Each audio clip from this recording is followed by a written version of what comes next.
Hello friends, you're probably here because you want to learn how to make a Kirby table. Well, stick around because that's what we're gonna do.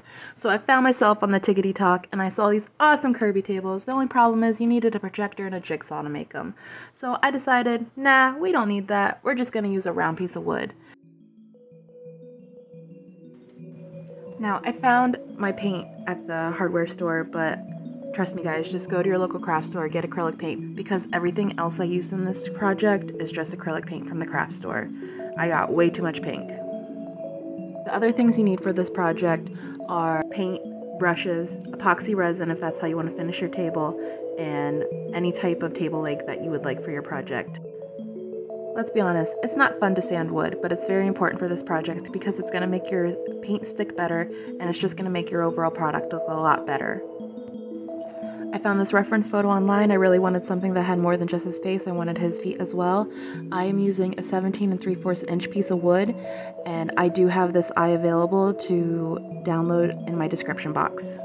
Alright guys, we're in it. We are making this Kirby table. I am so excited. This is a gift from my husband. He is the super Kirby fan of my life. This is actually going to be a Father's Day gift for him.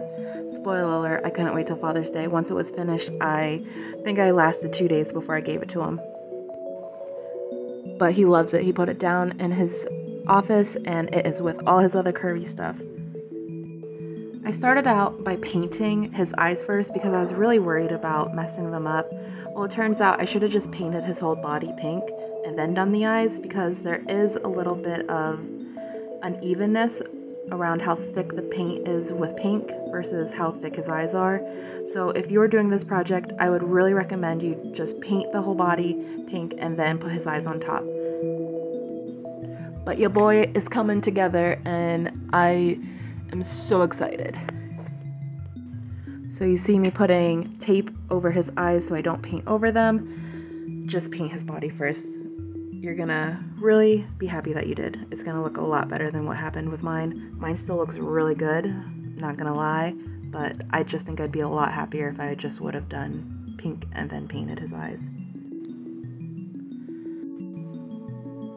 Alright, it's time for a paint montage.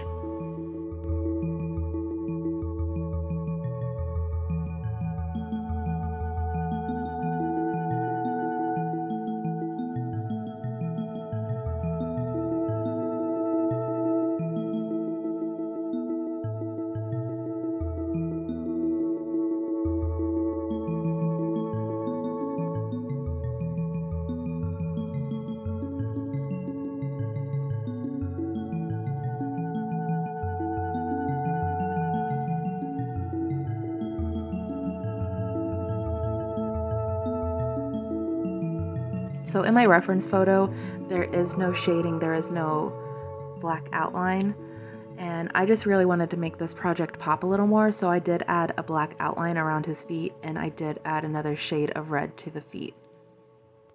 And while I liked it without the shading, personally, I liked it a lot more with the extra detail.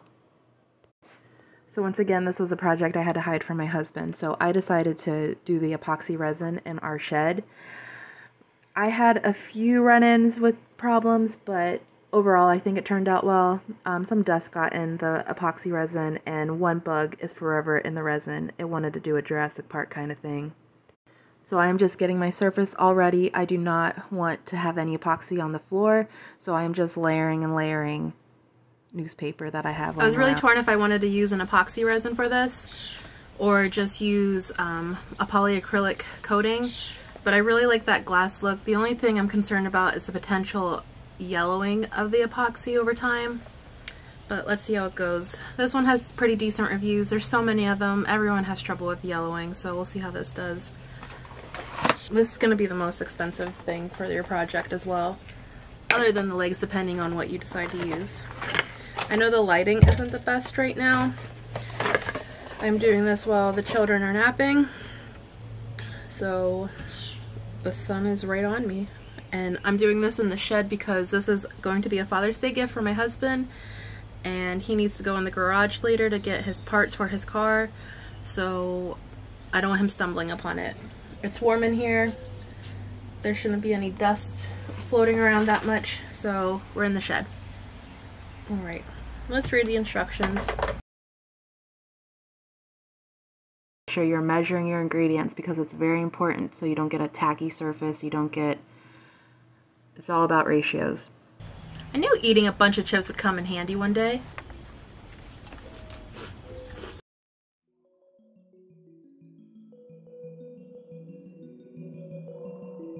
One hour later.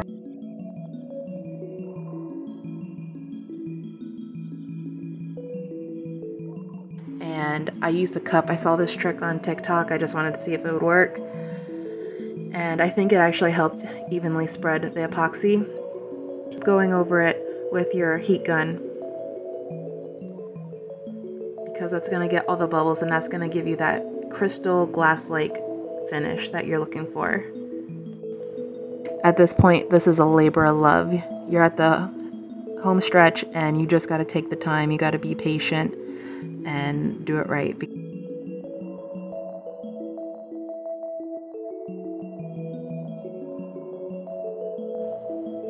The last thing you have to do is put the legs on.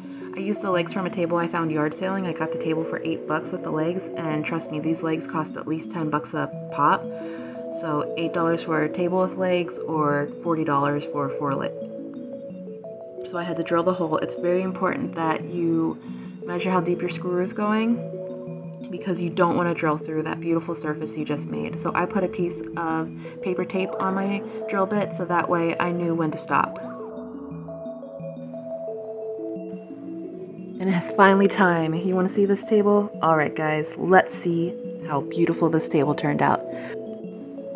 If you like this table, go ahead and give me a thumbs up. If you want to see more nerdy, Kirby, etc. things from me in the future, go and subscribe.